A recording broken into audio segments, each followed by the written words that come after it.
Hello दोस्तों, कैसे हैं आप सभी लोग। बहुत बहुत स्वागत है आप सभी का हमारे इस नए वीडियो में। और जो भी फ्रेंड्स हमारे यूट्यूब चैनल पे नए हैं वो वीडियो को लाइक शेयर और चैनल को सब्सक्राइब करना ना भूलें। बहुत ही महत्वपूर्ण वीडियो आज आप लोगों के लिए लेकर आए हैं हम।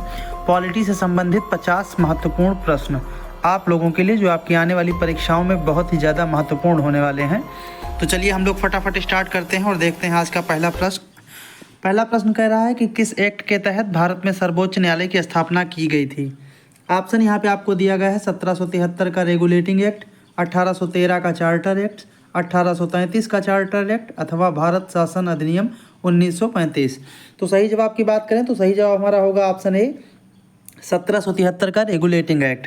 आप जानते हैं कि 1773 का जो रेगुलेटिंग एक्ट आया था उसमें सर्वोच्च न्यायालय की स्थापना का प्रावधान किया गया था और इसी रेगुलेटिंग एक्ट के तहत 1774 में कलकत्ता में पहला सर्वोच्च न्यायालय स्थापित हुआ था और इसके प्रथम मुख्य न्यायाधीश एलिजा एम्पे थे। तो चलिए हम लोग फटाफट स्टार्ट करते हैं। दूसरा क्वेश्चन देखते हैं।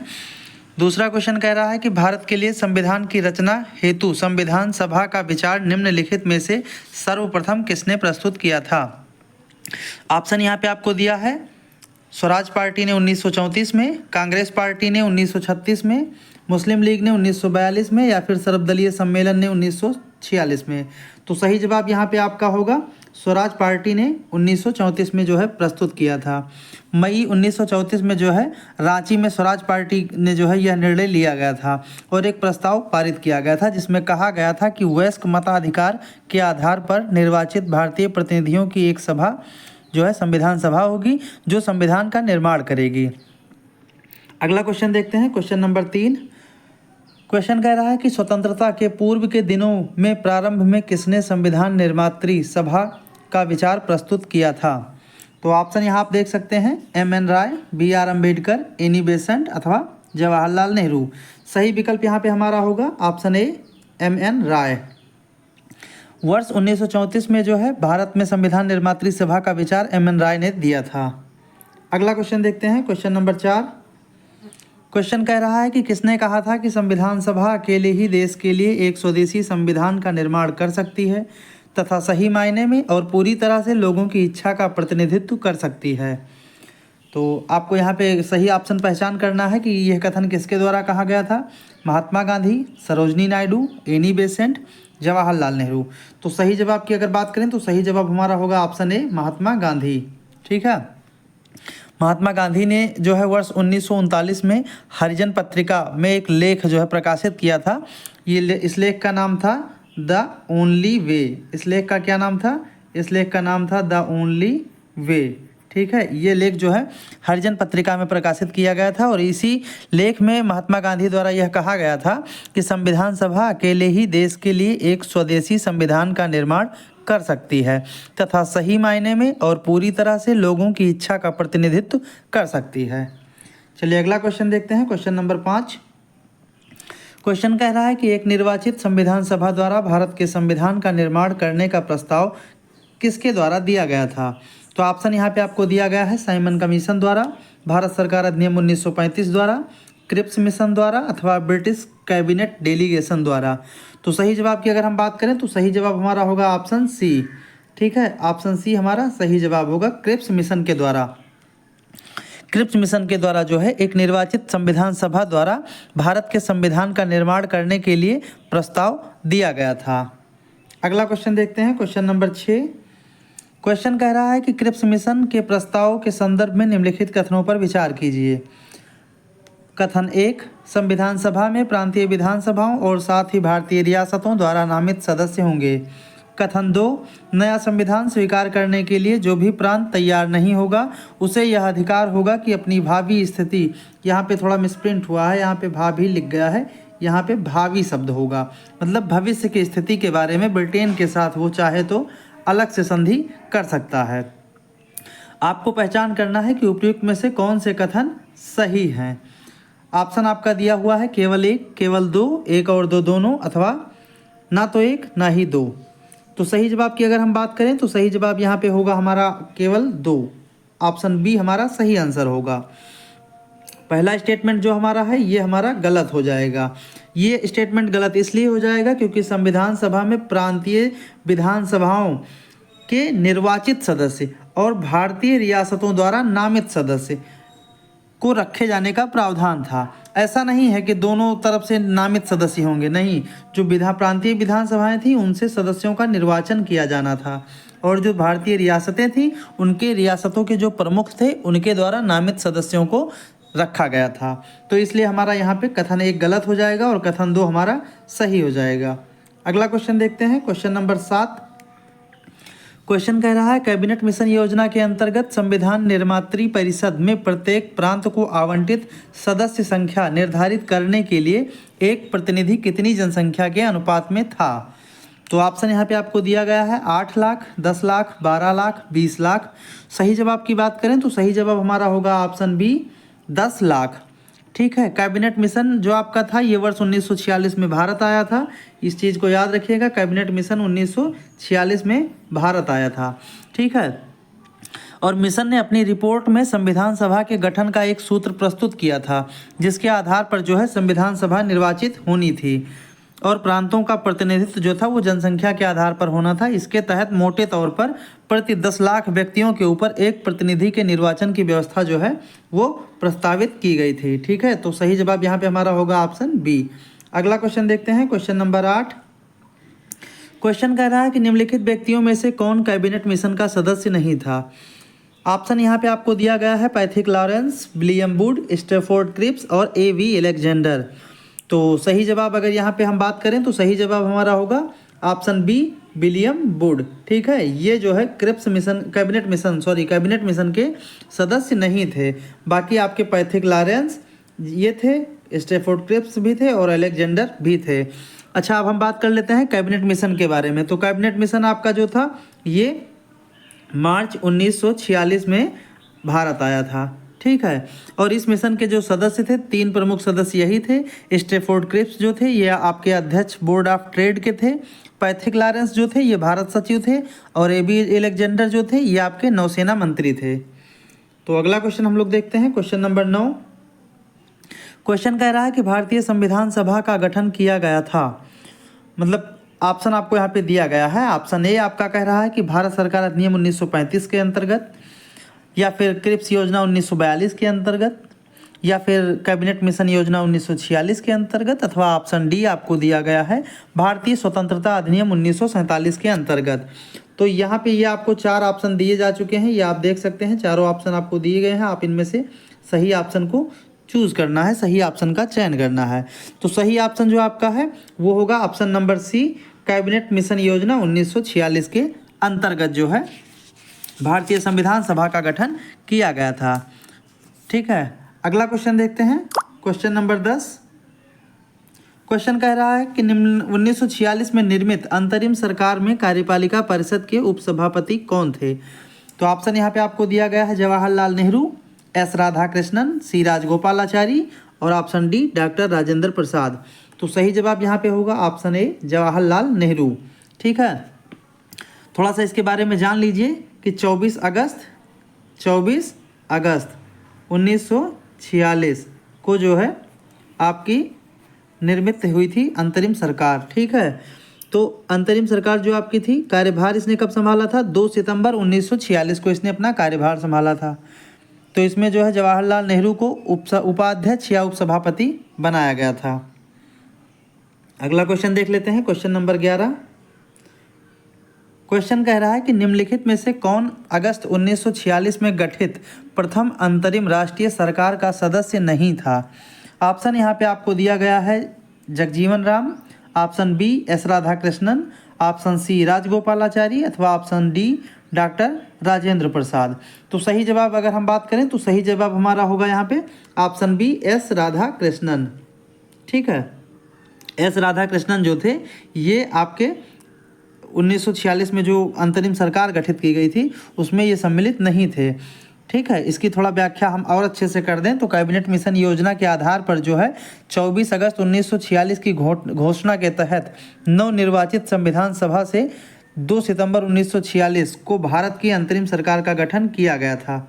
ठीक है, जो प्रथम अंतरिम सरकार थी। इसमें आपके सी राजगोपालाचारी जो थे वो शिक्षा मंत्री थे, डॉक्टर राजेंद्र प्रसाद जो थे वो खाद्य एवं कृषि मंत्री थे, जगजीवन राम जो थे आपके श्रम मंत्री थे, जबकि एस राधाकृष्णन इस प्रथम अंतरिम राष्ट्रीय सरकार के सदस्य नहीं थे। अगला क्वेश्चन देख लेते हैं, क्वेश्चन नंबर 12। क्वेश्चन कह रहा है कि प्रथम अंतरिम राष्ट्रीय सरकार की घोषणा की गई थी, किस तिथि को की गई थी? तो यहाँ पे ऑप्शन आपको दिया गया है 24 अगस्त 1946, 22 अगस्त 1946, 25 अगस्त 1946 या फिर 23 अगस्त 1946। तो सही जवाब यहाँ पे हमारा होगा ऑप्शन ए 24 अगस्त 1946। जो प्रथम अंतरिम राष्ट्रीय सरकार थी इसकी घोषणा जो है 24 अगस्त 1946 को की गई थी। अगला क्वेश्चन देखते हैं, क्वेश्चन नंबर 13। क्वेश्चन कह रहा है कि निम्नलिखित में से कौन से कथन संविधान सभा के विषय में सत्य हैं? ठीक है, तो पहला कथन है वह वयस्क मताधिकार पर आधारित थी। दूसरा कथन कह रहा है कि वह प्रत्यक्ष निर्वाचन का परिणाम थी। तीसरा कथन कह रहा है कि वह बहुदलीय निकाय नहीं थी। और चौथा कथन कह रहा है कि उसने अनेक समितियों के माध्यम से कार्य किया। तो यहाँ पे अगर हम सही जवाब की बात करें, आपका यहाँ पे देख सकते हैं आपको 4 ऑप्शन दिए गए हैं, आप सही ऑप्शन आपको चयन करना है। तो सही ऑप्शन यहाँ पे अगर हम बात करें तो सही ऑप्शन हमारा होगा ऑप्शन नंबर डी। ठीक है, क्योंकि अब हम जान लेते हैं कि जो संविधान सभा थी वो वयस्क मताधिकार पर आधारित नहीं थी और वो प्रत्यक्ष निर्वाचन का भी परिणाम नहीं थी। हाँ, वो बहुदलीय निकाय थे, लेकिन यहाँ दिया गया है कि बहुदलीय निकाय नहीं थी, इसलिए हमारा यह स्टेटमेंट भी गलत हो जाएगा। सही जवाब हमारा होगा ऑप्शन डी। अगला क्वेश्चन देखते हैं, क्वेश्चन नंबर 14। क्वेश्चन कह रहा है कि निम्नलिखित में से संविधान सभा के बारे में गलत कथन की पहचान करना है। कौन सा कथन जो है आपका वो सही नहीं है? तो यहाँ पे आपको पहला स्टेटमेंट दिया गया है, इसने बड़ी संख्या में समितियों की मदद से काम किया और उसमें से प्रारूप समिति सबसे महत्वपूर्ण थी। दूसरा स्टेटमेंट कह रहा है कि अल्पसंख्यक समुदाय जैसे ईसाई, एंग्लो इंडियन और पारसियों को भी सभी में पर्याप्त प्रतिनिधित्व दिया गया। तीसरा स्टेटमेंट कह रहा है कि इसका निर्वाचन सार्वभौम मताधिकार के आधार पर किया गया था। और चौथा स्टेटमेंट कह रहा है कि इसकी चुनाव प्रक्रिया 1935 के अधिनियम की 6वीं अनुसूची पर आधारित थी। कर, संपत्ति और शैक्षणिक योग्यता के कारण मताधिकार सीमित था। तो यहाँ पे आपको गलत कथन का पहचान करनी है, तो गलत कथन आपका होगा ऑप्शन नंबर सी। ठीक है, ऑप्शन नंबर सी ये आपका गलत कथन होगा, क्योंकि जो संविधान सभा का निर्वाचन था वो सार्वभौम वयस्क मताधिकार के आधार पर नहीं किया गया था। अगला क्वेश्चन देखते हैं, क्वेश्चन नंबर 15। क्वेश्चन कह रहा है कि भारत के संविधान का प्रारूप तैयार करने वाली संविधान सभा के सदस्यों को, ऑप्शन यहाँ पे आप देख सकते हैं कि किसके द्वारा नामित किया गया था। तो ऑप्शन ए आपका कह रहा है कि ब्रिटिश संसद द्वारा नामित किया गया था। ऑप्शन बी कह रहा है गवर्नर जनरल द्वारा नामित किया गया था। ऑप्शन सी कह रहा है कि विभिन्न प्रांतों की विधानसभाओं द्वारा चुना गया था। अथवा ऑप्शन डी कह रहा है कि भारतीय राष्ट्रीय कांग्रेस और मुस्लिम लीग द्वारा चुना गया था। तो यहाँ पे सही जवाब हमारा होगा ऑप्शन सी, क्योंकि जो संविधान सभा का प्रारूप तैयार करने वाली संस्था थी, संविधान सभा के जो सदस्य थे उनको विभिन्न प्रांतों की विधानसभाओं द्वारा चुना गया था। तो सही जवाब हमारा होगा ऑप्शन सी। अगला क्वेश्चन देख लेते हैं, क्वेश्चन नंबर 16। क्वेश्चन कह रहा है कि भारतीय इतिहास के संदर्भ में प्रांतों से संविधान सभा के सदस्य, तो यहाँ पे भी आपको सही कथन पहचान करें। पहला ऑप्शन कह रहा है कि उन प्रति के लोगों द्वारा सीधे निर्वाचित हुए थे। सॉरी, यहाँ पे भी थोड़ा मिसप्रिंट हुआ है, यहाँ पे था उन प्रांतों के लोगों द्वारा सीधे निर्वाचित हुए थे। ऑप्शन बी आपका कह रहा है कि भारतीय राष्ट्रीय कांग्रेस तथा मुस्लिम लीग द्वारा नामित हुए थे। ऑप्शन सी कह रहा है कि प्रांतीय विधानसभाओं द्वारा निर्वाचित हुए थे, जबकि ऑप्शन डी कह रहा है कि सरकार द्वारा संवैधानिक मामलों में उनकी विशेषज्ञता के लिए चुने गए थे। तो सही जवाब यहाँ पे हमारा होगा ऑप्शन सी, वो प्रांतीय विधानसभाओं द्वारा निर्वाचित हुए थे। अगला क्वेश्चन देख लेते हैं, क्वेश्चन नंबर 17। क्वेश्चन कह रहा है कि संविधान सभा के सदस्यों का चुनाव कैसे हुआ था। ठीक है, तो संविधान सभा के सदस्यों का चुनाव कैसे हुआ था? ऑप्शन आपको दिया गया है सीधे जनता द्वारा, भारतीय राष्ट्रीय कांग्रेस के नामांकन द्वारा, भारतीय राज्यों के शासकों से नामांकन द्वारा अथवा प्रांतीय सभाओं द्वारा। तो आप इस प्रश्न को इतनी अच्छे से डिस्कस किया जा चुका है, आप लोग समझ गए होंगे कि सही जवाब हमारा होगा प्रांतीय सभाओं द्वारा। आपको इस चीज़ में ज़रा सी भी मिस्टेक नहीं करनी है, एग्जाम में कोई भी गलती नहीं होनी चाहिए। अगला क्वेश्चन हम लोग देखते हैं, क्वेश्चन नंबर 18। क्वेश्चन कह रहा है कि संविधान सभा के चुने हुए अस्थायी अध्यक्ष कौन थे। ऑप्शन यहाँ पे आपको दिया गया है भीमराव अंबेडकर, डॉक्टर सच्चिदानंद सिन्हा, डॉक्टर राजेंद्र प्रसाद या फिर सर्वपल्ली राधाकृष्णन।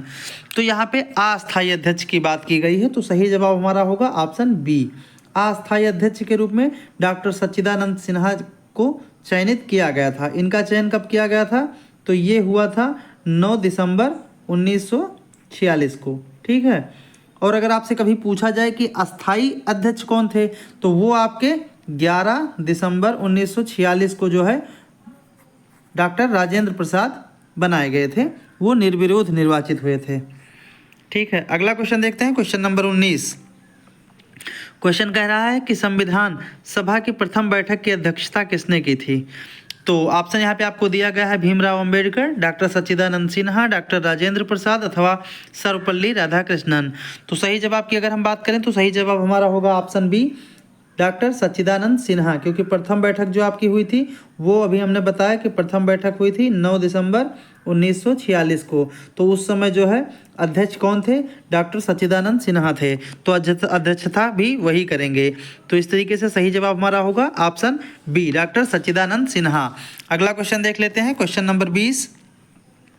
क्वेश्चन कह रहा है कि डॉक्टर राजेंद्र प्रसाद को संविधान सभा का सभापति चुना गया था। ऑप्शन यहाँ पे आपको दिया गया है 11 दिसंबर 1946, 9 दिसंबर 1946, 13 दिसंबर 1946 अथवा 6 दिसंबर 1946। तो अभी हम लोगों ने इसके बारे में तुरंत डिस्कस किया है पिछले क्वेश्चन में।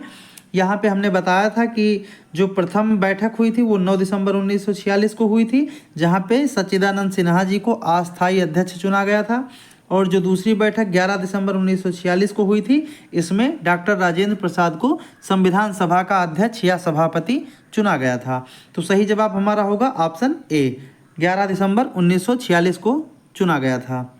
अगला क्वेश्चन देखें, क्वेश्चन नंबर 21। क्वेश्चन कह रहा है कि संविधान सभा के संदर्भ में सही कथन की पहचान करनी है। पहला कथन कह रहा है कि संविधान सभा की पहली बैठक 9 दिसंबर 1946 को हुई। दूसरा कथन कह रहा है इसके प्रथम अस्थायी अध्यक्ष डॉक्टर सच्चिदानंद सिन्हा थे। और तीसरा कथन कह रहा है कि मुस्लिम लीग ने संविधान सभा की प्रथम बैठक का बहिष्कार किया। तो यहाँ पे आपको सही कथन की पहचान करनी है। इस चीज़ को आप लोग बहुत ही अच्छे से पढ़ लिया कीजिए, क्योंकि कई बार क्वेश्चन यही गलत हो जाते हैं कि आप यही नहीं समझ पाते हैं कि हमसे सही कथन की पहचान करने के लिए कहा गया है या गलत कथन की पहचान करने के लिए, और आप लोग जल्दीबाजी में क्वेश्चन गलत कर देते हैं। तो क्वेश्चन बिल्कुल नहीं गलत करना है, पहले ध्यानपूर्वक क्वेश्चन को समझ लीजिए। ठीक है, अब आइए हम लोग ऑप्शन पे चलते हैं। ऑप्शन पहला आपका कह रहा है कि केवल 1 और 2, दूसरा ऑप्शन कह रहा है कि केवल 2 और 3, तीसरा ऑप्शन कह रहा है 1 और 3, चौथा ऑप्शन कह रहा है कि 1, 2, 3 सभी सही हैं। तो चलिए हम लोग देख लेते हैं। पहला कथन संविधान सभा की पहली बैठक 9 दिसंबर 1946 को हुई थी, ये हमारा बिल्कुल सही है। दूसरा कथन कह रहा है इसके प्रथम अस्थायी अध्यक्ष डॉक्टर सच्चिदानंद सिन्हा थे, ये कथन हमारा गलत होगा। डॉक्टर सच्चिदानंद सिन्हा पहले अध्यक्ष थे लेकिन अस्थायी अध्यक्ष थे। अगर पहले अस्थायी अध्यक्ष की बात की जाएगी तो डॉक्टर राजेंद्र प्रसाद जी का नाम लिया जाएगा। तीसरा कथन कह रहा है कि मुस्लिम लीग ने संविधान सभा की प्रथम बैठक का बहिष्कार किया था, ये कथन भी हमारा बिल्कुल सही है। तो इस तरीके से हमारा सही जवाब होगा ऑप्शन सी। ठीक है, ऑप्शन सी हमारा राइट आंसर होगा। अगला क्वेश्चन देखते हैं, क्वेश्चन नंबर 22। क्वेश्चन कह रहा है कि संविधान सभा के प्रथम मनोनीत उपसभापति कौन थे। तो यहाँ पे ऑप्शन आपको दिया गया है। ऑप्शन ए आपका है टी कृष्णमाचारी, ऑप्शन बी है वी कृष्णमाचारी, ऑप्शन सी है फ्रैंक एंथोनी अथवा ऑप्शन डी है HC मुखर्जी। तो सही जवाब अगर हम बात करें तो सही जवाब हमारा होगा ऑप्शन सी, फ्रैंक एंथोनी। ठीक है, संविधान सभा के प्रथम अस्थायी उपसभापति या उपाध्यक्ष जो थे वो फ्रैंक एंथोनी थे। इनको जो है 9 दिसंबर 1946 को जब सच्चिदानंद सिन्हा जी को अस्थायी अध्यक्ष बनाया गया था तब इन्हें अस्थायी उपाध्यक्ष बनाया गया था, और बाद में जो है इनका स्थान HC मुखर्जी ने ले लिया था। ठीक है, अगला क्वेश्चन देखते हैं, क्वेश्चन नंबर 23। क्वेश्चन कह रहा है कि संविधान सभा की स्थापना कब की गई थी। यहाँ पे आपको दिया गया है ऑप्शन ए 9 दिसंबर 1946, ऑप्शन बी 26 दिसंबर 1946, ऑप्शन सी 10 जून 1946 अथवा ऑप्शन डी 26 नवंबर 1949। तो सही जवाब अगर हम बात करें तो सही जवाब हमारा होगा ऑप्शन ए 9 दिसंबर 1946। भारतीय संविधान सभा की स्थापना जो है वो 9 दिसंबर 1946 को उसकी प्रथम बैठक के आरंभ होने के साथ हुई थी। अगर आपसे कभी क्वेश्चन पूछा जाए कि संविधान सभा की प्रथम बैठक कब हुई थी, तब भी आपका आंसर यही होगा, 9 दिसंबर 1946। अगला क्वेश्चन देख लेते हैं, क्वेश्चन नंबर 24। क्वेश्चन कह रहा है कि जवाहरलाल नेहरू ने संविधान सभा की बैठक में उद्देश्य प्रस्ताव प्रस्तुत किया था जो है, तो किस बैठक में जो है यह उद्देश्य प्रस्ताव प्रस्तुत किया गया था? ऑप्शन यहाँ पे आपको दिया गया है, पहली बैठक में, तीसरी बैठक में, चौथी बैठक में या फिर पांचवी बैठक में। तो सही जवाब की अगर हम बात करें तो सही जवाब हमारा होगा ऑप्शन डी, पांचवी बैठक में जो है पंडित जवाहरलाल नेहरू के द्वारा उद्देश्य प्रस्ताव प्रस्तुत किया गया था।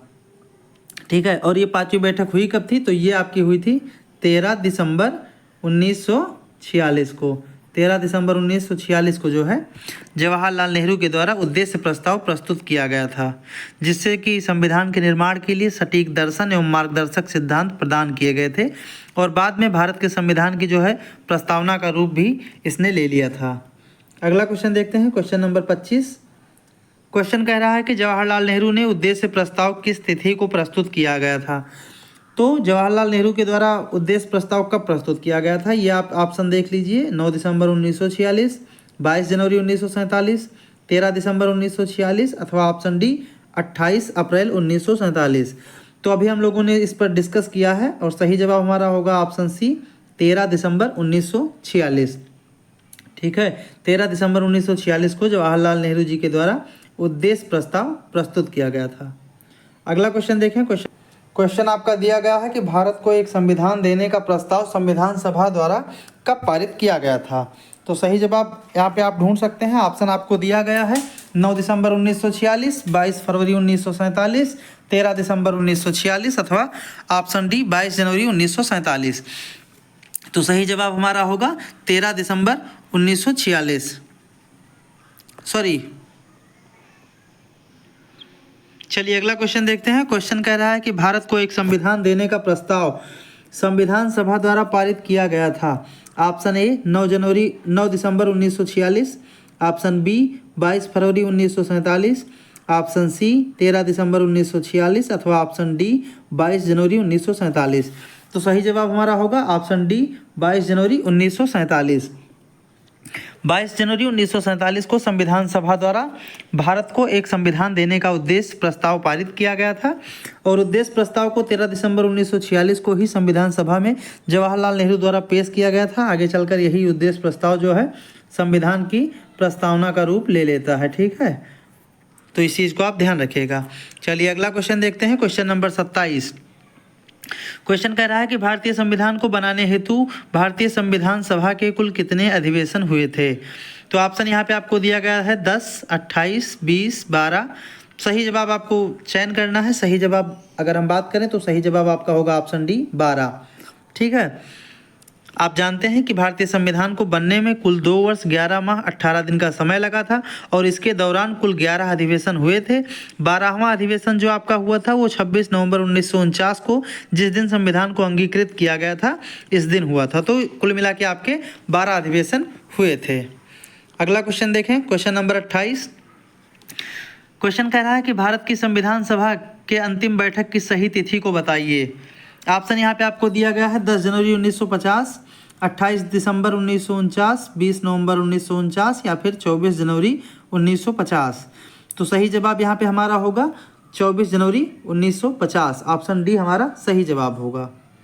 अगला क्वेश्चन देखें, क्वेश्चन नंबर 29। क्वेश्चन कह रहा है कि भारतीय संविधान के निर्माण के समय संवैधानिक सलाहकार कौन था? तो आप यहाँ पे देख सकते हैं, ऑप्शन आपको दिया गया है K M. Munshi, B N. Rao, B R. Ambedkar अथवा डॉक्टर राजेंद्र प्रसाद। सही जवाब हमारा होगा ऑप्शन बी, बी.एन. राव।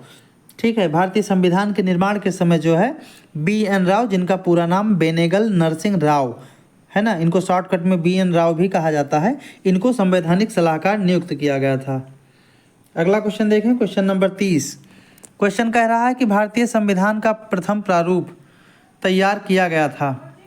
यहाँ पे आपको ऑप्शन दिया गया है के.एम. मुंशी द्वारा, बी.एन. राव द्वारा, डॉक्टर अंबेडकर द्वारा या फिर डॉक्टर राजेंद्र प्रसाद द्वारा।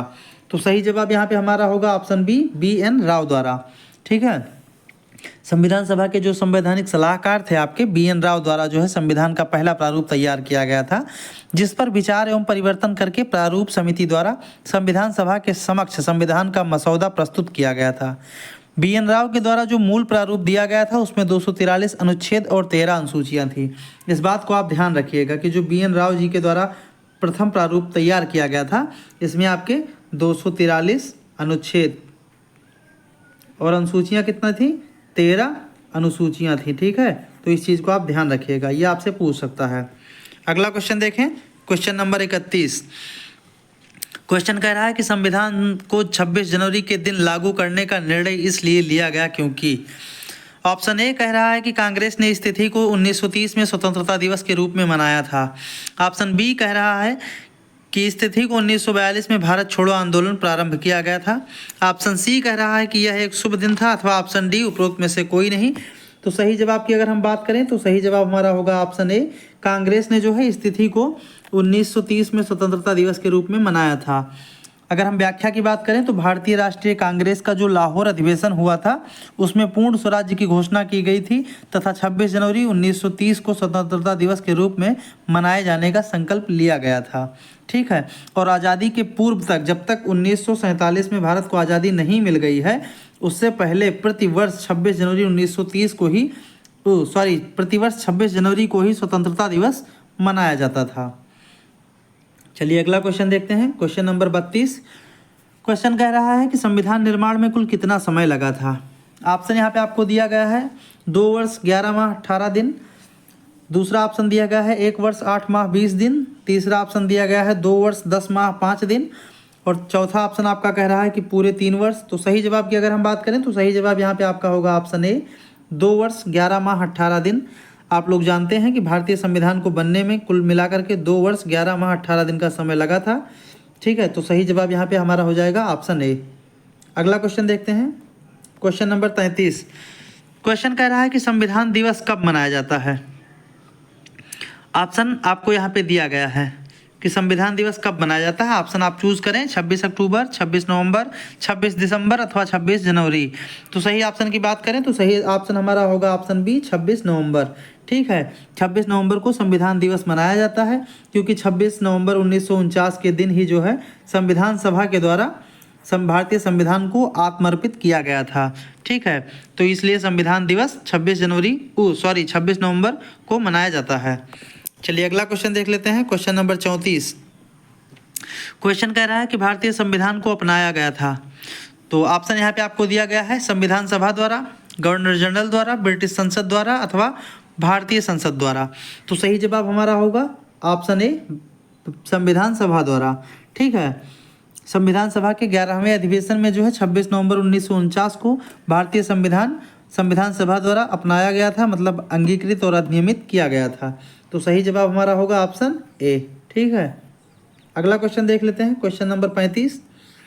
क्वेश्चन कह रहा है कि डॉक्टर भीमराव अंबेडकर का संविधान सभा में निर्वाचन हुआ था। डॉक्टर भीमराव अंबेडकर का संविधान सभा में जो निर्वाचन हुआ था वो किस स्थान से हुआ था, वो कहाँ से चयनित किए गए थे। ऑप्शन आपको यहाँ पे दिया गया है पश्चिम बंगाल से, मुंबई प्रेसिडेंसी से, तत्कालीन मध्य भारत से या फिर पंजाब से। तो सही जवाब यहाँ पे आपका होगा मुंबई प्रेसिडेंसी से, जिसको उस समय बम्बई प्रेसिडेंसी भी कहा जाता था। ठीक है, तो 1946 में जो आपका ये संपन्न संविधान सभा के प्रारंभिक चुनाव में डॉक्टर भीमराव अंबेडकर जी को अविभाजित भारत, क्योंकि उस समय भारत, पाकिस्तान, बांग्लादेश सब एक ही होते थे, तो भारत के बंगाल प्रांत के पूर्वी भाग से निर्वाचित हुए थे और बाद में वो क्षेत्र पाकिस्तान में चला गया। तो उसके बाद में जो है दोबारा भीमराव अंबेडकर जी को बम्बई प्रेसिडेंसी के पूना संसदीय क्षेत्र से निर्वाचित किया गया। अगला क्वेश्चन देखें, क्वेश्चन नंबर 36। लिखित कथनों पर विचार करने के लिए कह रहा है। पहला कथन कह रहा है कि तृतीय गोलमेज सम्मेलन के विचार विमर्श की परिणति भारत सरकार अधिनियम 1935 के पारित होने के रूप में हुई। दूसरा कथन कह रहा है कि भारत सरकार अधिनियम 1935 में ब्रिटिश भारत के सूबा और भारतीय रियासतों के एक संघ पर आधारित ऑल इंडिया फेडरेशन के गठन का उपबंध किया गया। ठीक है, यहाँ पे जो है एक शब्द हमारा मिस्टेक हुआ है, यहाँ पे इसको जो है थोड़ी सी मिसटाइपिंग हो गई है। यहाँ पे हमारा सही शब्द जो होगा वो होगा संघ। ठीक है, इसको आप लोग समझ लीजिए। दूसरा स्टेटमेंट, भारत सरकार अधिनियम 1935 में ब्रिटिश भारत के संघ और भारतीय रियासतों के एक संघ पर आधारित ऑल इंडिया फेडरेशन के गठन का उपबंध किया गया था। उपरोक्त में से कौन से कथन सही है? केवल एक, केवल दो, एक और दो दोनों, अथवा उपरोक्त में से कोई नहीं। तो सही जवाब यहाँ पे होगा हमारा ऑप्शन सी, एक और दो दोनों। यहाँ पे हमारे दोनों स्टेटमेंट सही हैं। ठीक है, आप जानते हैं कि नवंबर-दिसंबर 1932 में लंदन में आयोजित तीसरे और अंतिम गोलमेज सम्मेलन में जो है कांग्रेस ने प्रतिभाग नहीं किया था, इसने भाग नहीं लिया था। और इस सम्मेलन में भारत सरकार अधिनियम 1935 के लिए एक ठोस योजना को अंतिम रूप से पेश किया गया था। इसमें ब्रिटिश भारत के सूबों और भारतीय के एक संघ पर आधारित ऑल इंडिया फेडरेशन मतलब भारत संघ के नाम से इसको जो है गठित करने का प्रावधान किया गया था। अगला क्वेश्चन देखें, क्वेश्चन नंबर 37। क्वेश्चन कह रहा है कि निम्नलिखित कथनों पर विचार कीजिए। पहला कथन कह रहा है कि भारत का संविधान देश की आवश्यकताओं की पूर्ति करता है, और दूसरा कथन कह रहा है कि इसको एक गृहीत संविधान भी कहा जाता है। तो यहाँ पे जो है सही कथन की आपको पहचान करना है। ऑप्शन आपको दिया गया है केवल एक, केवल दो, एक और दो दोनों, अथवा उपरोक्त में से कोई नहीं। तो सही जवाब यहाँ पे हमारा होगा ऑप्शन सी। ठीक है, एक और दो दोनों। यहाँ पे हमारे दोनों स्टेटमेंट सही हैं, क्योंकि भारत का संविधान जो है वो देश की आवश्यकताओं की पूर्ति करता है। ये कथन हमारा बिल्कुल सही है। भारतीय संविधान को गृहीत संविधान कहा जाता है क्योंकि हमारे संविधान में बहुत सारी अच्छी चीज़ें हैं, बहुत सारे उपबंध हैं जो दूसरे देशों के संविधानों से अवधारित किए गए हैं। तो ये भी हमारा कथन बिल्कुल सही है। तो यहाँ पे दोनों स्टेटमेंट हमारा सही हो जाएगा। अगला क्वेश्चन देखें। क्वेश्चन कह रहा है कि भारतीय संविधान सभा में कुल कितनी महिला सदस्य थीं? ठीक है, ऑप्शन यहाँ पे आपको दे दिया गया है। ऑप्शन आप देख सकते हैं 10, 15, 25, 30। तो सही जवाब की अगर हम बात करें तो सही जवाब यहाँ पे हमारा होगा ऑप्शन बी, 15। ठीक है, भारतीय संविधान सभा में कुल महिलाओं की संख्या 15 थी। अच्छा, संविधान सभा की जब पहली बैठक हुई थी 9 दिसंबर 1946 को, ठीक है, तो उस समय 9 दिसंबर 1946 को जो पहली बैठक हुई थी तो उस समय कुल 9 महिलाएँ थीं। ठीक है, कुल 9 महिलाएं थीं। लेकिन जब संविधान सभा पूरी तरीके से कंप्लीट हुई तो उसमें कुल महिलाओं की संख्या 15 थी। अगला क्वेश्चन देखें, क्वेश्चन नंबर 39 कह रहा है किसने कहा था कि संविधान सभा कांग्रेस थी और कांग्रेस भारत था? ऑप्शन आपको यहाँ पे दिया गया है Austin, Lord Mountbatten, Lord Dufferin अथवा लॉर्ड मैकाले। तो सही जवाब हमारा होगा ऑप्शन ए, ऑस्टिन। ठीक है, ऑस्टिन ने ही कहा था कि संविधान सभा कांग्रेस थी और कांग्रेस भारत था। यह वक्तव्य जो है ऑस्टिन के द्वारा दिया गया था। ऑस्टिन के बारे में अगर जान लीजिए, ऑस्टिन जो है पद्मश्री पुरस्कार विजेता इतिहासकार थे, काफ़ी महान व्यक्ति थे। अगला क्वेश्चन देखें, क्वेश्चन नंबर 40। क्वेश्चन कह रहा है कि निम्नलिखित में से किसने कहा था कि संविधान एक मशीन की तरह बेजान चीज़ है, इसमें वे लोग जीवन फूंकते हैं जो इसका नियंत्रण करते हैं। भारत में बस कुछ ईमानदार लोगों की आवश्यकता है जिनके लिए राष्ट्रहित ही सर्वोपरि हो। ऑप्शन यहाँ पे आपको दिया गया है डॉक्टर राजेंद्र प्रसाद, महात्मा गांधी, लॉर्ड डफरिन अथवा लॉर्ड मैकाले। तो सही जवाब की अगर हम बात करें तो सही जवाब यहाँ पे हमारा होगा ऑप्शन ए, डॉक्टर राजेंद्र प्रसाद। ठीक है, यह कथन जो है डॉक्टर राजेंद्र प्रसाद के द्वारा कहा गया था। अगला क्वेश्चन देखें, क्वेश्चन नंबर 41। क्वेश्चन कह रहा है कि निम्नलिखित में से संविधान सभा की संघ संविधान समिति का अध्यक्ष कौन था?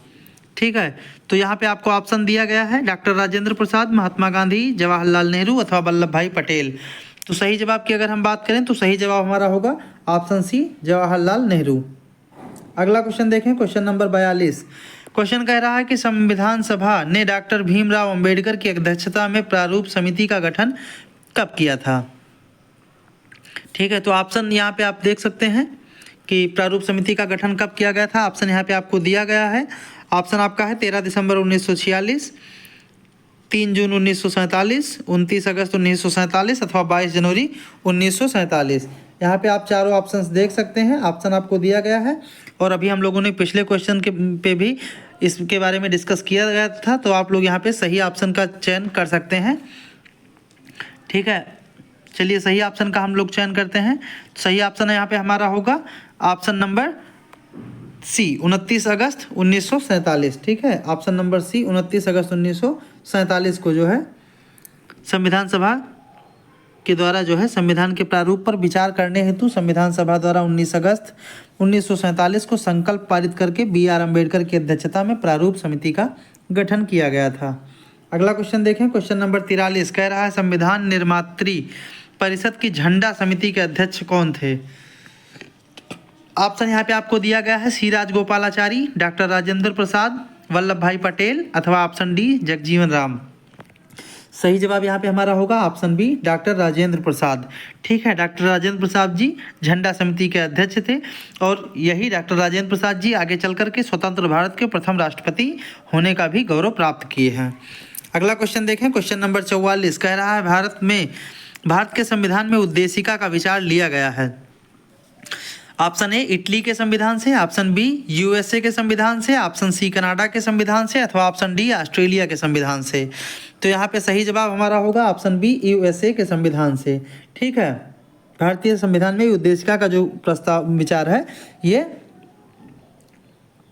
आपका यूएसए के संविधान से लिया गया है। अच्छा, उद्देशिका की भाषा के बारे में अगर आपसे पूछ लिया जाए तो उद्देशिका की भाषा जो है ये आपकी ऑस्ट्रेलिया के संविधान से ली गई है। अगला क्वेश्चन देखें, क्वेश्चन नंबर 45। क्वेश्चन कह रहा है कि न्यायिक पुनर्विलोकन की व्यवस्था, ऑप्शन आपको दिया गया है केवल भारत में है, यूएसए और भारत दोनों में है, केवल यूएसए में है या केवल यूके में है। तो सही जवाब की अगर हम बात करेंगे यहाँ पे तो सही जवाब हमारा होगा ऑप्शन बी यूएसए और भारत दोनों में है। ठीक है, अगला क्वेश्चन देखें, क्वेश्चन नंबर 46। क्वेश्चन कह रहा है कि भारत में न्यायिक पुनरीक्षण की संकल्पना निम्नलिखित में से किस देश से ली गई है। ऑप्शन यहाँ पे आपको दिया गया है कनाडा, यूएसए, दक्षिण अफ्रीका अथवा रूस। तो सही जवाब की अगर हम बात करें तो सही जवाब हमारा होगा ऑप्शन बी यूएसए, अमेरिका से लिया गया है। अगला क्वेश्चन देखें, क्वेश्चन नंबर 47। क्वेश्चन कह रहा है कि भारतीय संविधान के अनुच्छेद 14 में लिखा हुआ कानून के समक्ष समानता किस देश के संविधान से लिया गया है। तो ऑप्शन यहाँ पे आपको दिया गया है option A Canada, option B France, option C दक्षिण अफ्रीका अथवा ऑप्शन डी ब्रिटेन। तो सही जवाब की अगर हम बात करें तो सही जवाब हमारा होगा ऑप्शन डी ब्रिटेन। ठीक है, कानून के समक्ष समानता का अधिकार जो है ये ब्रिटेन से लिया गया है। अगला क्वेश्चन देखें, क्वेश्चन नंबर 48। क्वेश्चन कह रहा है कि भारत की संघात्मक व्यवस्था निम्नलिखित में से किस देश से ली गई है। ठीक है, तो संघात्मक व्यवस्था के बारे में आप देख सकते हैं किस देश से लिया गया है। ऑप्शन आपको दिया गया है कनाडा, फ्रांस, दक्षिण अफ्रीका अथवा ब्रिटेन। सही जवाब की बात करें तो सही जवाब यहाँ पे आपका होगा ऑप्शन ए कनाडा। अगला क्वेश्चन देख लें, क्वेश्चन नंबर 49। क्वेश्चन कह रहा है कि भारतीय संविधान में सम्मिलित समवर्ती सूची किस देश की देन है। ठीक है, तो ऑप्शन यहाँ पे आपको दिया गया है option A Australia, option B France, option C दक्षिण अफ्रीका अथवा ऑप्शन डी इटली। तो सही जवाब की अगर हम बात करें समवर्ती सूची आपकी जो है ऑस्ट्रेलिया के संविधान से ली गई है। सही जवाब हमारा होगा ऑप्शन ए। ठीक है, यहाँ पे आप जानते हैं कि भारतीय संविधान में जो है समवर्ती सूची ऑस्ट्रेलिया से ली गई है और यह सूची जो है ऐसे विषयों को इसमें शामिल किया जाता है जिस पर केंद्र और राज्य दोनों को कानून बनाने का अधिकार होता है। ठीक है, आपको पता ही है कि भारतीय संविधान में 3 तरह की सूची बताई गई है। संघ सूची है जिस पर केवल केंद्र सरकार को शक्तियां होती हैं, राज्य सूची है जिसमें केवल राज्य सरकार को शक्तियां होती हैं और आपकी जो समवर्ती सूची है इस विषय पर दोनों को बराबर शक्तियां प्राप्त हैं। अगला क्वेश्चन देखें, क्वेश्चन नंबर 50 कह रहा है भारतीय संविधान में राज्य के नीति निर्देशक तत्व की संकल्पना किस देश के संविधान से ली गई है या किस देश के संविधान पर आधारित है। तो ऑप्शन यहाँ पे आपको दिया गया है जापान, फ्रांस, आयरलैंड और इटली। सही जवाब की अगर बात करें तो सही जवाब यहाँ पे होगा आपका आयरलैंड। ठीक है, सही जवाब आपका होगा आयरलैंड। राज्य के नीति निर्देशक तत्व का जो सिद्धांत है वो आयरलैंड के संविधान से लिया गया है और ये जो है संविधान के भाग 4 में इसको सम्मिलित किया गया है। ये आपका अनुच्छेद 36 से अनुच्छेद 51 तक, अनुच्छेद 36 से अनुच्छेद 51 तक राज्य के नीति निर्देशक सिद्धांत का प्रावधान किया गया है। तो ये थे आज के महत्वपूर्ण 50 क्वेश्चंस भारतीय राज्य व्यवस्था से संबंधित। आप बहुत ही मेहनत करके आप लोगों के लिए दोस्तों ये वीडियो बनाई जाती है, तो प्लीज़ वीडियो को पूरा देखें और वीडियो को लाइक, शेयर और चैनल को सब्सक्राइब करना ना भूलें। अगर वीडियो आपको पसंद आए तो फटाफट लाइक कीजिए, कमेंट कीजिए और मिलते हैं हम लोग अगली वीडियो में आपके लिए और भी शानदार कंटेंट के साथ। धन्यवाद।